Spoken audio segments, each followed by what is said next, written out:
जय जय श्री राधे श्याम। वृंदावन कलानादो हृदयानंद वर्धनौ सुखदौ राधिका कृष्णो भजे हम। हमसे एक बहन ने प्रश्न किया कि महाराज जी, पत्नी का क्या महत्व होता है, पत्नी का क्या अर्थ होता है, पत्नी कहती किसे हैं? तो हम सनातनी परंपरा से बताना चाहते हैं, अगर पत्नी का महत्व, पत्नी का स्थान, पत्नी का उपयोग, पत्नी का अर्थ समझना है तो हमारे सत्य सनातन धर्म में आना ही पड़ेगा, क्योंकि हमारे सनातन धर्म में ही पत्नी का आब आदर सत्कार मान सम्मान है। पत्नी को देवी का दर्जा दिया जाता है, पत्नी को शक्ति का दर्जा दिया जाता है। पत्नी है क्योंकि हमारे भारत में पत्नी शक्ति है। जैसे कि ठाकुर जी की शक्ति कौन है? किशोरी राधा रानी। भगवान राघवेंद्र सरकार की शक्ति कौन है? जगत जननी माँ सीता। ये शक्ति हैं, ये उनकी चेतना है, उनके प्राण हैं। ऐसी ही पत्नी जो होती है वो पति की चेतना होती है, प्रेरणा होती है, प्राण होती है। इसलिए तो हमारे भारतवर्ष में पत्नी को धर्म पत्नी से संबोधन करते हैं। धर्म पत्नी से पत्नी को यहाँ जाना जाता है। हमेशा अपने पति को धर्म में लगा कर रखे, धर्म से जोड़ के रखे।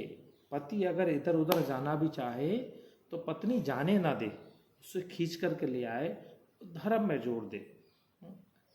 केवल भारतवर्ष में ही पत्नी को धर्म पत्नी कहा जाता है। अमेरिका, यूरोप, ऑस्ट्रेलिया, अन्य जो अदर कंट्री देश हैं उनमें तो केवल उनको वाइफ बोला जाता है, वो जू जंतु उनका जैसा होता है।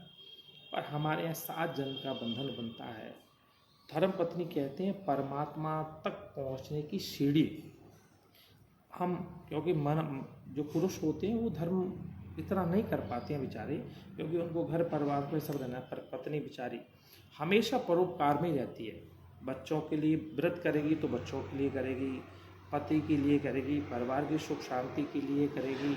हर समय भगवान से ये मांगते हैं, मेरे पति, मेरा बच्चा, मेरा परिवार सुख शांति में रहे। इसलिए हमारे संस्कृत में 7 विभक्तियाँ होती हैं। और भैया 7 विभक्तियों का अगर पत्नी से संबंध किया जाए तो उनका एक ही अर्थ लगता है। विभक्ति होती है, जैसे अलग अलग शब्दों में विभक्तियों को लगाओ तो उसके शब्द के अर्थ बदल जाते हैं। केवल धर्म पत्नी एक ऐसा शब्द है, उसमें 7 विभक्ति एक ही अर्थ दर्शाती हैं।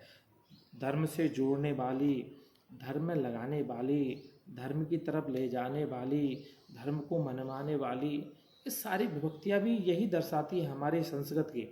इसलिए हमारी वैदिक संस्कृति परंपरा है, पत्नी जो होती है धर्म पत्नी का दर्जा दिया जाता है। बिना पत्नी के प्रभु पूजा भी स्वीकार नहीं करते हैं, इसलिए यज्ञ में पत्नी को बिठाया जाता है, अभिषेक में पत्नी को। भगवान राम ने जब यज्ञ किया था तो बिना सीता के यज्ञ पूरा नहीं हो पा रहा था उनका, इसलिए उन्होंने स्वर्ण में सीता को अपने पास स्थान दिया, क्योंकि बिना पत्नी के तुम यज्ञ भी नहीं कर सकते। बिना पत्नी के तो मानव अगर पुरुष चाहे भगवान को पाए तो वो भी नहीं हो सकता है। इसलिए हमारे भारतवर्ष में पत्नी को धर्म पत्नी का दर्जा दिया जाता है। और एक हमारे सब ग्रंथ कहते हैं, यत्र नार्यस्तु पूज्यन्ते रमन्ते तत्र देवता। जिस घर में, जिस परिवार में, जिस राज्य में, जिस राष्ट्र में नारी का सम्मान होता है, नारी का आदर होता है, सत्कार होता है, वहाँ देवता विचरण करते हैं, वहाँ देवता कृपा वर्षाते हैं, उनकी कृपा होती है। इसलिए हम सभी सनातनियों को अपनी माँ, बहन, बेटी सबका मान सम्मान आदर करना चाहिए, उनकी ही, क्योंकि हमारे भारत को भी भारत माता कहा जाता है। इसलिए हमारे देवताओं के साथ में, हमारे इष्टों के साथ में सबसे पहले शक्तियों का नाम लिया जाता है, जैसे राधे श्याम, सीता राम, गौरी शंकर आदि आदि संबंधों से। इसलिए बार बार सबसे यही कहेंगे, अपनी बहन, बेटी, माता, पति सबका आदर कीजिए, सत्कार कीजिए। जय जय श्री राधे श्याम।